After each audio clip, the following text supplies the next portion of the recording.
Good afternoon, all of you. Good afternoon.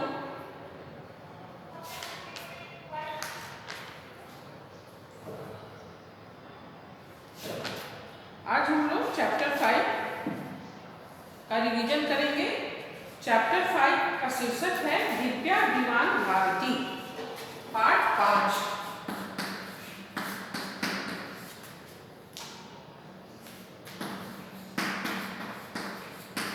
Divya दीवान भारती।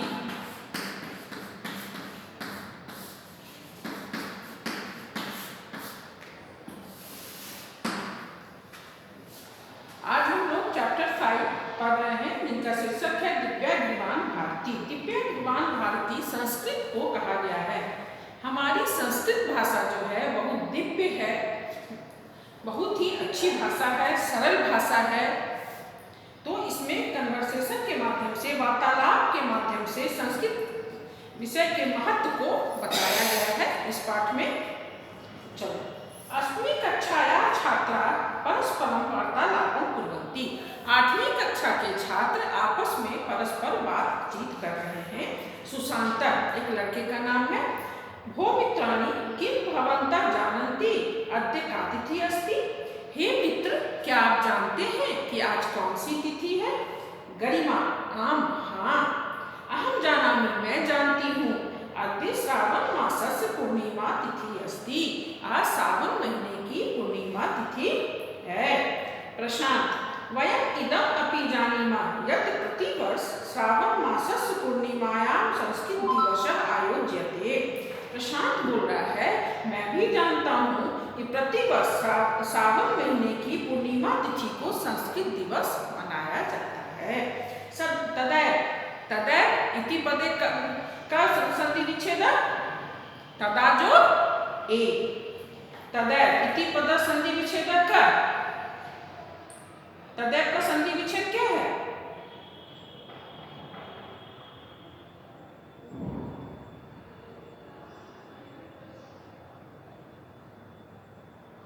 तदैव का संधि विच्छेद है तदा जो ए, तदा जो ए तदैव।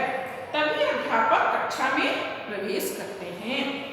सर्वे छात्रा सभी छात्र उत्थाय, उत्थाय इति पदे का प्रत्यय ल्यप प्रत्यय, उत जोड़ स्था जोड़ ल्यप। उत्थाय मीन्स उठकर। सभी छात्र उठकर हे आचार्य संस्कृत दिवसे वयं भवन्तः वर्धापयामः। हे आचार्य संस्कृत दिवस पर हम सब आपको बधाई देते हैं। आचार्य धन्यवाद, धन्यवाद। स्वस्ति युष्मभ्यम तुम सबका कल्याण हो। शुभ भवतु शुभ हो। संस्कृत दिवस युष्मभ्यम सर्वेभ्यः। संस्कृत दिवस तुम सब के लिए शुभ हो और कल्याणकारी हो। प्रणव आचार्य अद्य अस्माभिः संस्कृत विषये एका प्रश्नोत्तरी आयोजिता अस्ति। प्रणव बोलता है, आचार्य महोदय आज हम लोगों ने संस्कृत विषय पर एक प्रश्नोत्तरी आयोजित की है। सुमेधा संपूर्ण कक्षा 2 वर्गों विभक्ता आसीत्। पूरी कक्षा 2 भागों में बटी हुई है। एका कालिदास वर्ग अपरा च भास वर्ग अस्ति। एक वर्ग का नाम कालिदास है, दूसरे का भास है। कालिदास और भास दोनों संस्कृत के बहुत बड़े लेखक थे। उन दोनों के नाम पर 2 ग्रुप वहाँ बना हुआ था। प्रणव एकस्य प्रश्नस्य उत्तरं कालिदास वर्गः दास्यति, अपरं प्रश्नं च भास वर्गः दास्यति उत्तरिष्यति। एक प्रश्न का उत्तर कालिदास वर्ग देगा और एक दूसरे प्रश्न का उत्तर भास वर्ग देगा। आचार्य शोभनम अतीव सुंदरम आयोजनम कृतम। बहुत सुंदर आयोजन तुम लोगों ने किया है। अधुना प्रारंभं कुर्वन्तु। अब प्रारंभ करो। प्रणव संस्कृतम इति पदस्य कः अर्थः। प्रणव पूछ रहा है संस्कृत शब्द का क्या अर्थ है। तो विश्वास शुद्धम परिष्कृतम। संस्कृत शब्द का अर्थ है शुद्ध और परिष्कृत। परिष्कृत में सुधरा हुआ। इति संस्कृत पदस्य अर्थः अस्ति। संस्कृत का क्या अर्थ हुआ, शुद्ध और परिष्कृत। सुमेधा संस्कृत भाषाया कति रूपाणि सन्ति। संस्कृत भाषा के कितने रूप हैं। प्रबुद्ध संस्कृत भाषाया 2 रूपे अस्त। संस्कृत भाषा के दो रूप हैं। कौन कौन? एकम वैदिकम संस्कृतम, द्वितीयम च लौकिकम संस्कृतम। एक संस्कृत भाषा के दो रूप हैं। पहला कौन है? वैदिक संस्कृत और दूसरा लौकिक संस्कृत। प्रणव वैदिक संस्कृत किम प्रमुखम साहित्यम अस्ति। प्रणव पूछ रहा है वैदिक संस्कृत की प्रमुख साहित्य कौन सी है? निष्ठा चत्वार वेदा ब्राह्मण ग्रंथा आरण्यक ग्रंथा उपनिषद च वैदिक साहित्यम कथ्यते। निष्ठा बोलती है चारों वेद, ब्राह्मण ग्रंथ, आरण्यक ग्रंथ और उपनिषद ये वैदिक साहित्य कहलाते हैं, वैदिक संस्कृत कहलाते हैं। सुमेधा लौकिक संस्कृत आरंभ कदा हुआ। सुमेधा पूछती है लौकिक संस्कृत का आरंभ कब हुआ?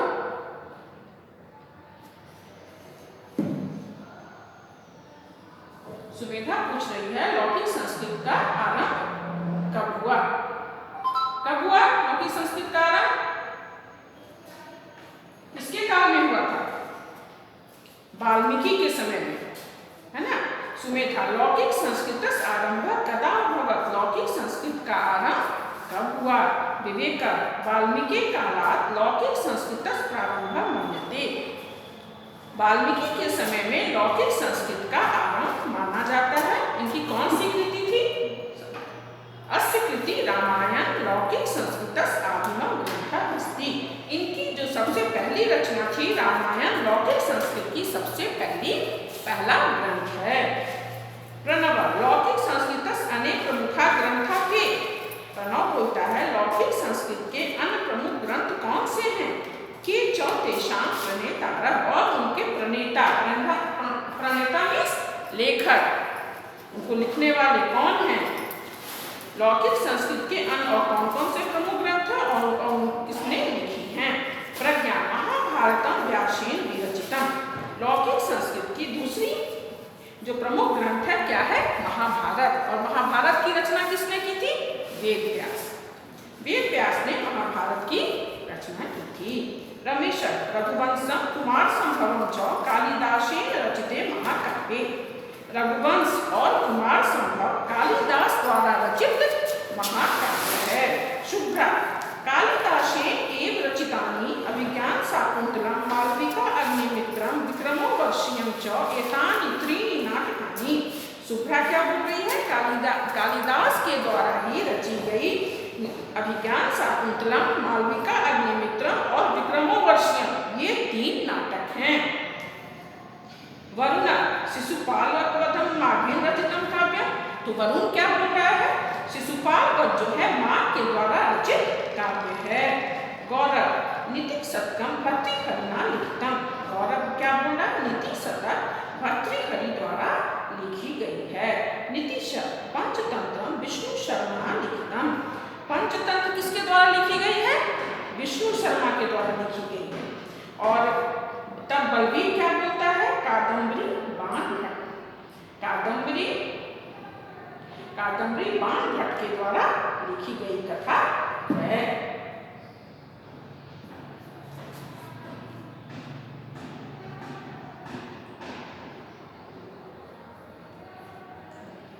Turn the page number 52। सुमेधा किम विज्ञान संबंधिना मानव जीवनोपयोगिना ग्रंथा अपि संस्कृते सन्ति। सुमेधा क्या पूछ रही है कि क्या विज्ञान से संबंधित मानव जीवन के लिए उपयोगी ग्रंथ भी संस्कृत में हैं? तो विवेक का आम, आयुर्वेद, धनुर्वेद, अर्थशास्त्र, कृषि विज्ञान, वास्तुशास्त्र, दर्शन शास्त्र, व्याकरण शास्त्र, वृक्षायुर्वेद, विमान विज्ञान च एते विषय संस्कृते लिखिता सन्ति। तो विवेक क्या बोलता है? हाँ। सुमेधा क्या पूछ रही है कि क्या विज्ञान से संबंधित मानव जीवन के लिए उपयोगी ग्रंथ भी संस्कृत में हैं? तो विवेक बोलता है हाँ, आयुर्वेद, धनुर्वेद, अर्थशास्त्र, कृषि विज्ञान, वास्तुशास्त्र, दर्शन शास्त्र, इन विमान विज्ञान, इन विषयों ये विषय भी संस्कृत के द्वारा लिखी गई ग्रंथ हैं। प्रणव व्याकरण प्रसिद्ध ग्रंथ का अस्ति। प्रणव पूछ रहा है व्याकरण की प्रसिद्ध ग्रंथ कौन सी है और इसके रचयिता कौन हैं? तो कौन है व्याकरण की प्रसिद्ध ग्रंथ कौन सी है बेटा? कोई बताइए व्याकरण का प्रसिद्ध ग्रंथ कौन सा है? अष्टाध्यायी। कौन है व्याकरण की प्रसिद्ध ग्रंथ? अष्टाध्यायी। हाँ, अष्टाध्यायी। और इसके रचयिता कौन है? अष्टाध्यायी के रचयिता कौन है? पाणिनि। अष्टाध्यायी के रचयिता हैं पाणिनि।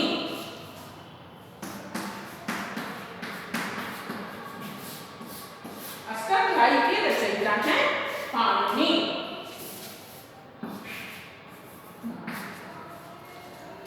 तो व्याकरण की प्रसिद्ध ग्रंथ संस्कृत की है अष्टाध्यायी और इसके लेखक हैं पाणिनि।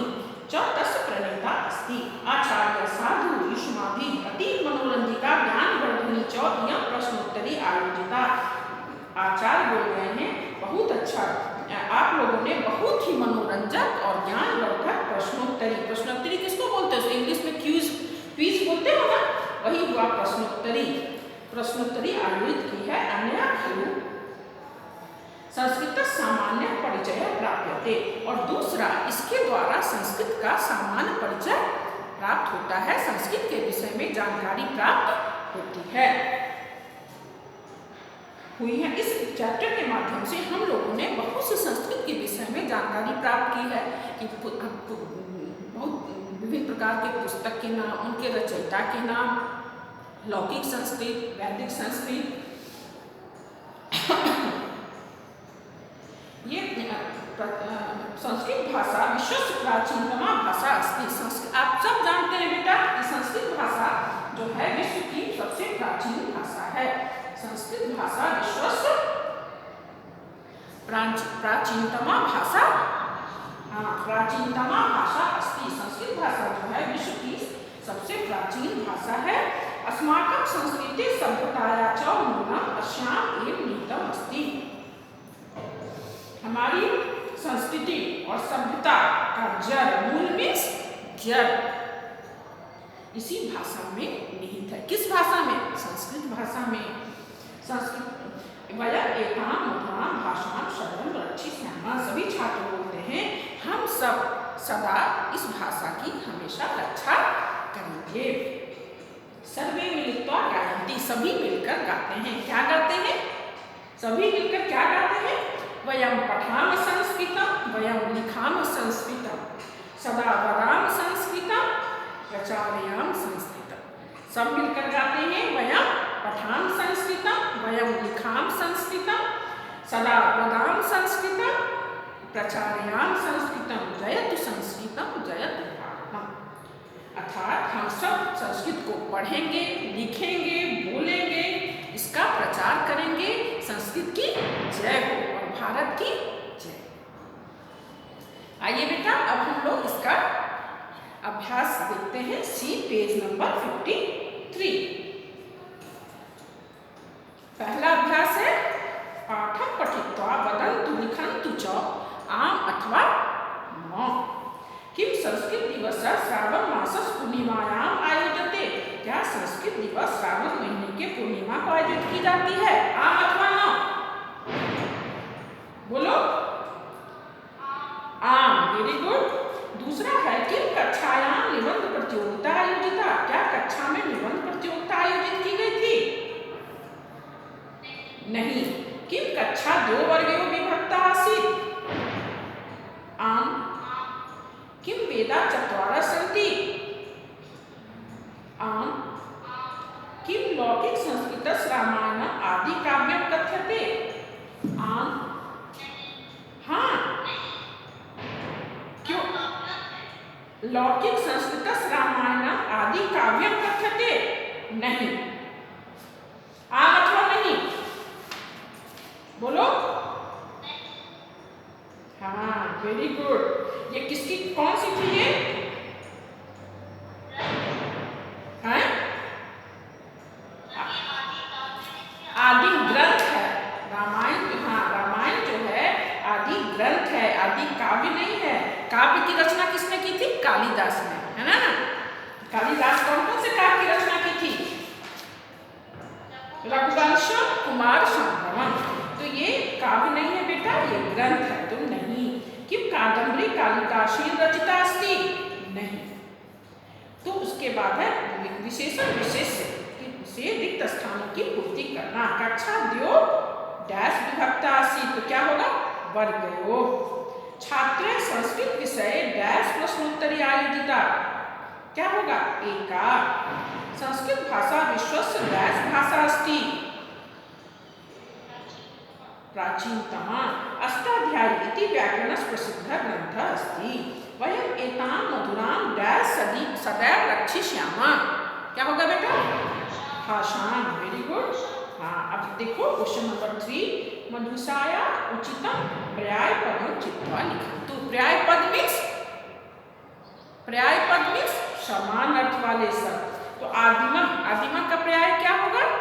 आदिमा का पर्याय क्या होगा? प्रथमम। रचितम लिखितम। रचितम का पर्याय पद क्या होगा? लिखितम। हाँ, लिखितम। प्रणेता, प्रणेता का पर्याय क्या होगा? पर्याय पद प्रणेता मीन्स रचयिता। Very good. अध्यापक, अध्यापक का पर्याय पद क्या होगा? आचार्य। Very good. सुंदरम, सुंदरम का सुंदरम। अब देखो बेटा क्वेश्चन नंबर 4, एक पदेन उत्तरत है। क्वेश्चन नंबर 4 एक पदेन उत्तरत है। के परस्परम वार्तालापम कुर्वन्ति। परस्पर कौन बात कर रहे थे? छात्रा। Very good. का कक्षा प्रविशति, कक्षा में कौन प्रवेश करते हैं? कौन करते हैं? आचार्य। लौकिक संस्कृत आदिम ग्रंथ का, लौकिक संस्कृत का आदिम ग्रंथ रामायण। आदिम मीन्स पहला, पुराना, सबसे प्राचीन। महाभारतम कस रचना अस्ति, महाभारत किसकी रचना है? व्यासस्य। Very good. हाँ, अष्टाध्यायी इति व्याकरणस्य रचयिता का, अष्टाध्यायी के रचयिता कौन? पाणिनि। Very good. अतीव सुंदरम आयोजनम कृतम। अत्र अव्ययपदम किम? अतीव सुंदरम क्या होगा? अतीव। Very good. उसके बाद एतेषां प्रश्नानां उत्तराणि पूर्ण वाक्येन वदन्तु लिखन्तु च। इन प्रश्नों के उत्तर पूर्ण वाक्य में दें। पहला है वैदिक संस्कृतस्य प्रमुखम साहित्यम किम अस्ति। कौन है प्रमुख साहित्य वैदिक संस्कृत के? हाँ हाँ हाँ, चत्वारः वेदा, ब्राह्मण ग्रंथा, आरण्यक ग्रंथा, उपनिषदः च। महाकाव्ये कालिदासस्य कानि नाटकानि सन्ति? कितने हैं? त्रीणि। अभिज्ञान शाकुंतलम, वाल्मीकिमित्रम और विक्रमोर्वशीयम। त्रीणि नाटकानि सन्ति। अष्टाध्यायी इति संस्कृत व्याकरणस्य रचयिता कः अस्ति? कौन है इसके रचयिता? पाणिनि अस्ति। Very good. सर्वे मिलित्वा किं गायन्ति? सर्वे वयं पठाम संस्कृतं, वयं लिखाम संस्कृतं, वयं वदाम संस्कृतं, प्रचारयाम संस्कृतं। जयतु संस्कृतं, जयतु भारतम्।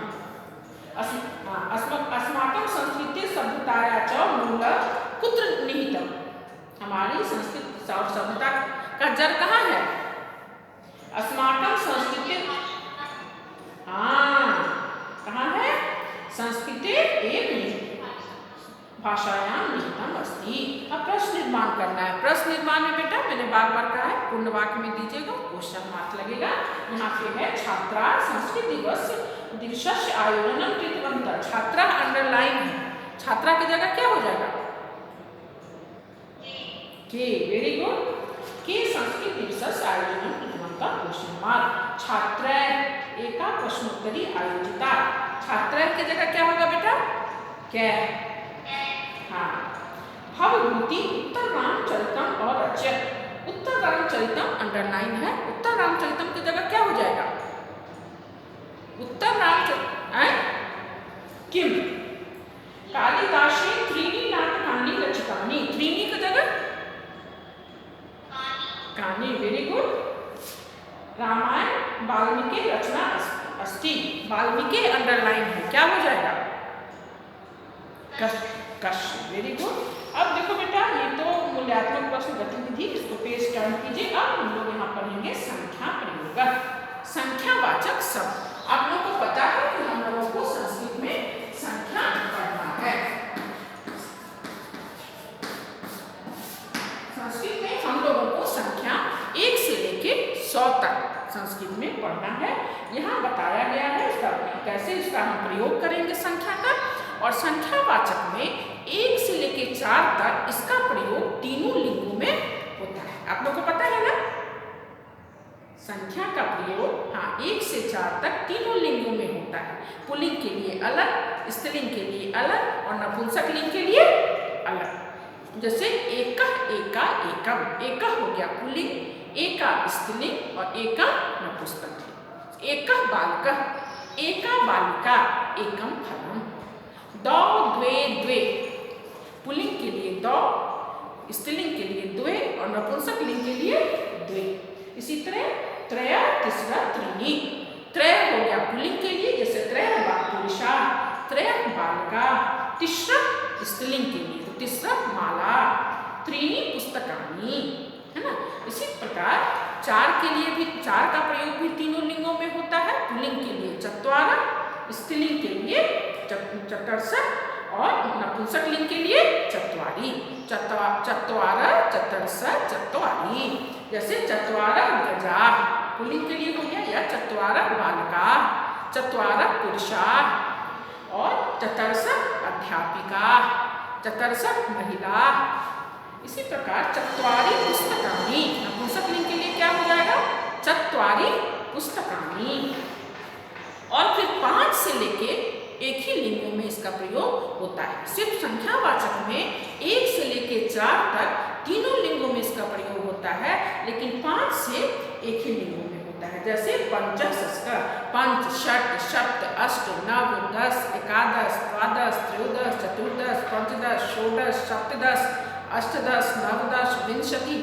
इस प्रकार संख्यावाचक में सिर्फ 1 से लेके 4 तक तीनों लिंगों में इसका अलग अलग होता है, और 5 से एक ही लिंगों में इसके रूप चलते हैं। चाहे वो पुल्लिंग हो, चाहे वो स्त्रीलिंग हो, चाहे वो नपुंसक लिंग है। 5 महिला है या 5 बालक है, पुल्लिंग है, तो उसमें भी पंच बालिका होगा। यदि 5 बालिका है तो पंच बालिका, है ना। पुस्तक भी यदि 5 है तो पंच पुस्तकानि, पंच वस्त्राणि, षट वस्त्राणि। ठीक है। उसके बाद देखो, turn the page, see page number 58। इसमें फिल इन द ब्लैंक्स करना है। जो यदि पुल्लिंग का वाक्य में है तो तुम सब उसका पुल्लिंग का संख्यावाचक प्रयोग करोगे, यदि स्त्रीलिंग है तो स्त्रीलिंग का संख्यावाचक प्रयोग करोगे। जैसे गृहे डैश बालिका अस्ति, एका एकक क्या होगा, बालिका है, एका। Very good. कक्षायां डैश छात्र अस्त, दो द्वे क्या होगा, दो। मम हस्ते डैश पुष्पाणि सन्ति, त्रीणि तिस्र, पुस्तकानि क्या है, त्रीणि। Very good. इसी तरह उद्याने डैश बालिका भवन्ति, तो बालिका के चतुर्ष, चत्वार, बालिका के लिए क्या होगा, चतुर्ष। Very good. वृक्षे डैश चटका तिष्ठति, एकः एका, चटका क्या है, स्त्रीलिंग, तो हम लोग यहाँ एका लिखा है। Very good. इसी प्रकार आकाशे डैश खगः उत्पतति, आकाश में एकः एका, तो खगः पुल्लिंग है तो एकः, है ना। इसी प्रकार गजस्य डैश पाताः भवन्ति, चतुर्ष चत्वार, गजः क्या है, पुल्लिंग है कि स्त्रीलिंग है, गजः क्या है बेटा, पुल्लिंग है। तो पुल्लिंग के लिए हम चत्वार यूज करेंगे। ठीक है। इसी प्रकार एक और आपको संख्यावाचक से क्वेश्चन आएगा, ब्रैकेट में मान लो दिया रहेगा 27 और उसको तुम्हें संख्यावाचक संस्कृत में लिखना होगा। आकाशे डैश ब्रैकेट में 27 खगा उड्डयन्ति, तो क्या लिखोगे, सप्त विंशति। Very good. जैसे सभागारे डैश ब्रैकेट में 35 जनाः सन्ति, तो 35 का क्या होगा संस्कृत में संख्यावाचक, पंचत्रिंशत्। तो संख्यावाचक से आपको किस तरह से 2 क्वेश्चन आएंगे, जैसे 2-3 तरह से क्वेश्चन आते हैं। जैसे वाक्य में पढ़ी हो, दे देगा, क्योंकि स्त्रीलिंग पुल्लिंग नपुंसक लिंग में दे देगा एक डैश बालक, है ना, डैश बालिका।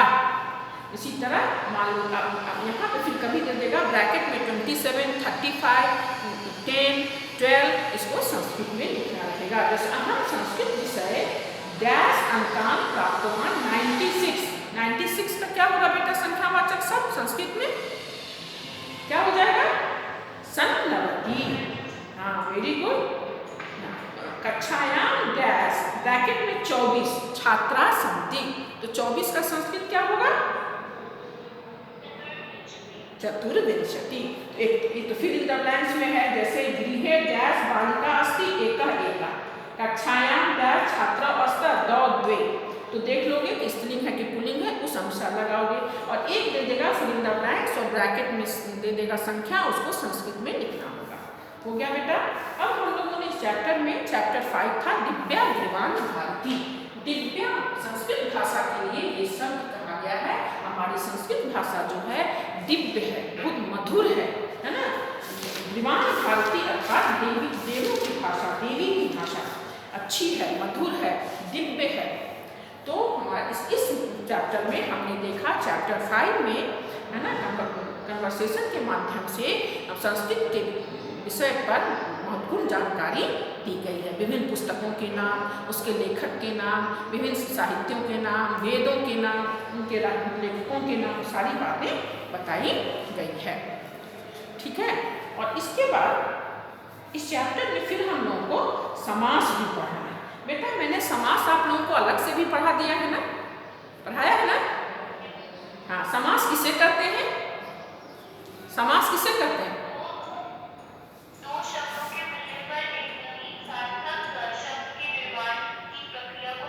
हाँ, वेरी गुड। समास अर्थात संक्षेपीकरण।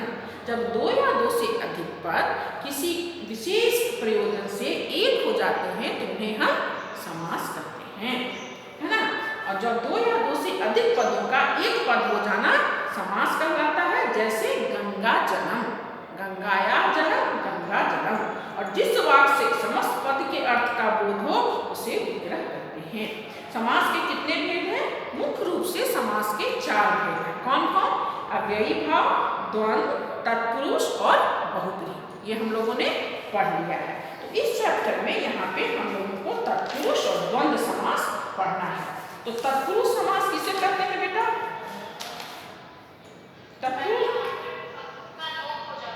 तत्पुरुष समास में उत्तर पद की प्रधानता रहती है। इसके द्वितीय से सप्तमी विभक्ति तक 6 भेद होते हैं। ठीक है, द्वितीय तत्पुरुष से लेकर सप्तमी तत्पुरुष तक। तो तत्पुरुष समास हो गया। और दूसरा है द्वंद्व समास। द्वंद्व अर्थात दो का जोड़ा, द्वंद्व अर्थात दो का जोड़ा।